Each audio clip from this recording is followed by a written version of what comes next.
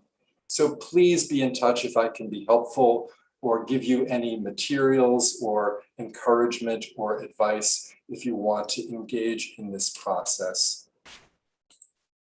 So thanks again to all of you for a wonderful session. Thanks to everyone who shared so thoughtfully and generously with us as a group. Thank you again to everyone at Temple Shir Tikvah for sponsoring this session and inviting me to teach it. And special thanks to Beth Levin for inviting me to return and do that again. And once more, thanks to all of you. Shona Tova, Gemar Chatima Tova. I hope you have a meaningful day today on Yom Kippur, and I hope this has contributed to a meaningful and thoughtful Yom Kippur for all. So thank you all to everyone. And thank you very much. Thank Great. you. It was wonderful. Thank you so Thank much. you. This is really Shana great. Tova. Thank This you. is very meaningful. Thank you. Great. Thank you. This was just wonderful. Thank you so much. Thank you so much.